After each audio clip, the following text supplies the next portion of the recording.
Hello, I recently got a chance to try out the new Sigma 20mm f1.4 lens. I mean, it's probably not super new, but relatively new.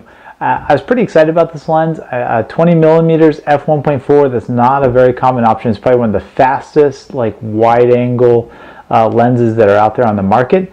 The only one that's probably a contender for being slightly faster is the Sigma also makes a 14mm f1.8 lens.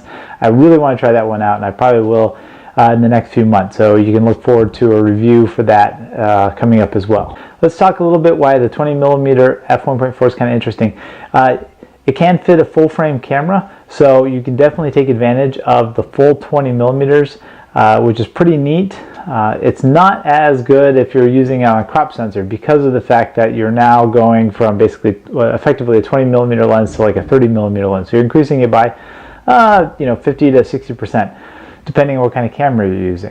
The f1.4 is pretty astoundingly fast. There's not a lot of cameras that have an f-stop that's lower than f1.4. You get some of the 50mm lenses, and I think off the top of my head anyways, that's really all I can think of that go that low. So being that combination is pretty unique. Now, why would you want to use that? There's a couple scenarios that you might want to use, have a fast wide-angle lens. So I find for wedding photography, it's pretty handy because oftentimes you might be in situations where you don't have a lot of control over the lighting. So it's nice to have, you might be in a dark church, or you might be in a poorly lit situation, and you may not have a lot of option to do flash. So the f1.4 there, it would be pretty handy.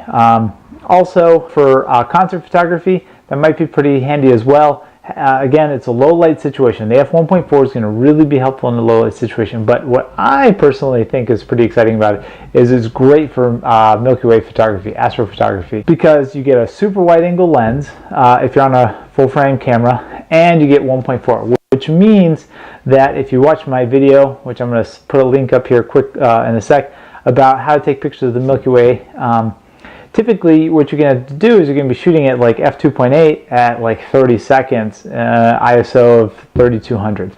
Well, with the 1.4 you can start trading that f-stop range. Instead of like doing a 2.8, you're at 1.4. That's 2 stops worth of that you can trade. So now instead of doing maybe 30 seconds, you can do a 15-second exposure, and you might be able to bump down to a lower ISO, so maybe 1600 ISO instead. Or you can bump it all the way down.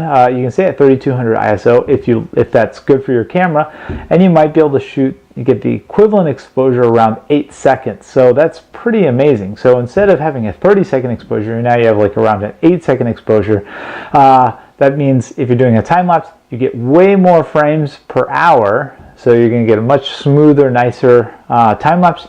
Or if you're just shooting the stars in general, a lot of people complain or mention in my photography like, well, you can get star trails at 30 seconds. Well, yeah, you do get a little bit of star trails in the corners, but you kind of make up for it. They're not that noticeable.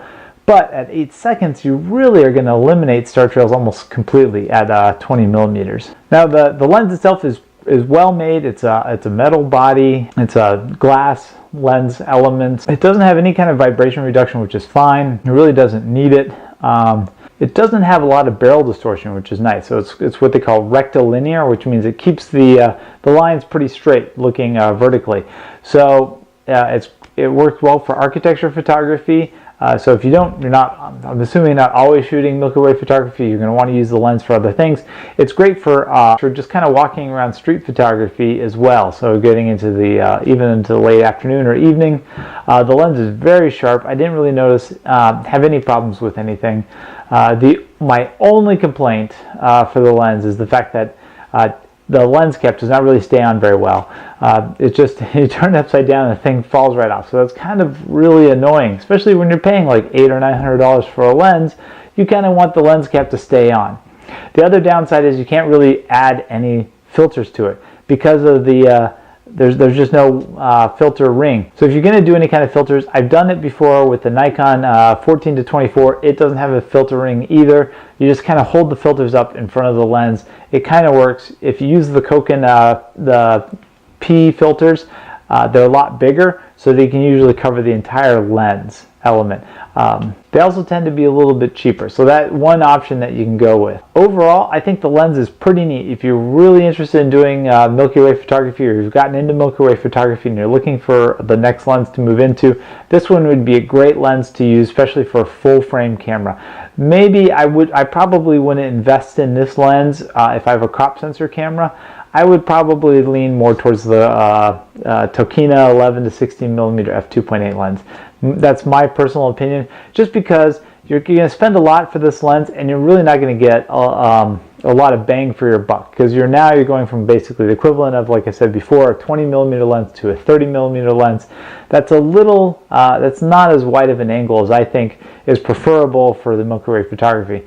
Now, you may shoot some other stuff, and this might be a good combination. So, you know, to have the speed versus the wide angledness for a crop sensor camera. I do have a few links below where you can purchase the camera from Adorama. I find that Adorama tends to be the most reasonably priced. If you're buying new, you just find it. They're not going to find it really much cheaper brand new from any other company.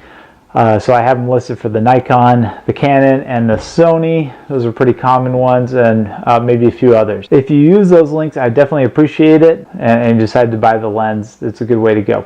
If you're looking to rent the lens, you want to try it out first, try borrowlens.com. I have a link there below, so you can give that a whirl also. And that's how I got the lens for my trial, was using borrowlens.com. Unfortunately, the weather wasn't great, so I wasn't able to get out as much as I'd like to. I've taken some shots with the lens. It's definitely a cool lens. I didn't click with it as much as some of the other lenses, as far as just a carrying around lens and just do some street photography. But you know, each person has their own personal preference. I like the lens overall. I think it's definitely a great lens. It's Sigma. I'm very happy with. I've bought a lot of Sigma lenses and used a lot of Sigma lenses for the money. They're hard to beat. Some people look down on third-party lenses, but definitely worth giving it a try. Again, if you want to try it before you buy it, you can just rent the lens and give you opportunity to try it out. If you have any questions, please feel to leave them in the comment section below. I'll try to get to them as soon as I can. If you have any constructive criticism, you can also leave that in the comment sections below as well. Again, I have some links down below. If you use those, I would appreciate it. I get a little bit of a commission for using them, so I'll just, you know, for full disclosure there. So I'd appreciate it. It does help with funding, you know, videos and me to make more videos and all that stuff. If you like this video, please give me a thumbs up. If you want to see more videos like this, please subscribe, and thank you very much.